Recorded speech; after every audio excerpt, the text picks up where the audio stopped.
Decorative cast-iron gates yawn open. The railheads are stylized crosses, some shaped like the ivy that winds its way around the stone gateposts. Stepping onto a path between solid slate tracks, gravel crunches underfoot, and a tunnel of trees draws me away from the road.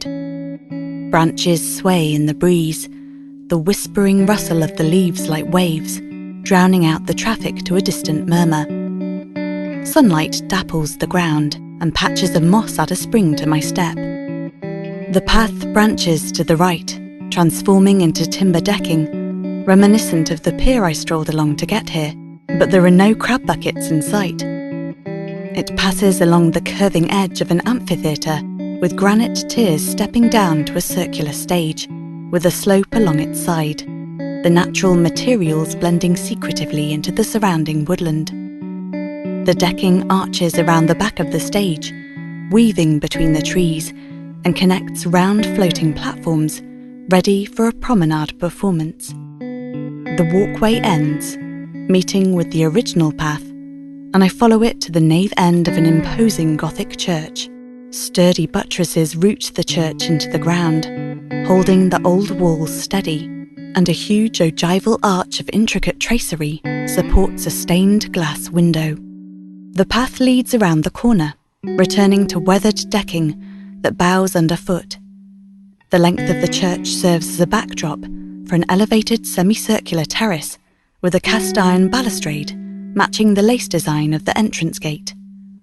Someone leans on its yellow knotted pine rail, enjoying a moment of peace as they take in the verdant surroundings. I touch the almost damp coolness of the stonework above a handrail, and my fingertips settle into the cold dips of hammered copper, which transitions to warming pine like the rail above. It leads beneath the terrace, where a checkerboard of red and black Victorian tiles clads the underside.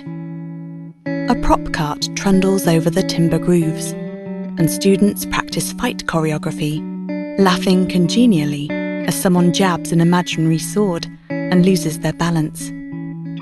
A narrow strip of greenery skirts the decking and church walls, following the wooden rail, which returns to copper as it ends, and I'm invited inside by an automatic sliding door.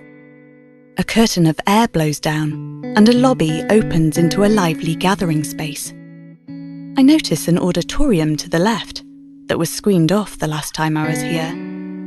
An actor's voice fills the performance space and rises up through a wraparound gallery in the nave, where people peer down over balustrades made from old pews. To the side of the stage, someone draws a screen across a rehearsal wing, shielding a run-through from prying eyes. Turning away from the auditorium, I notice the difference in sound. The upholstered walls capture and cocoon little pockets of chatter. I can't hear the conversations of friends lounging on beanbags or a large group gathered around a table, but it's clear they can hear each other as they animatedly share ideas. The muffled sound of a blender and the zesty scent draws my eye to a cafe in the far corner. Above it, the pipes of a majestic organ reach up to the rafters, where dark timber beams crisscross with shafts of bright light that burst through tiny trefoil windows. A friend waves down at me from a balcony, and I gesture to an unoccupied sofa nestled in an alcove by the cafe. I grab as a seat, nesting into the cosy cushions as I wait to practice our lines.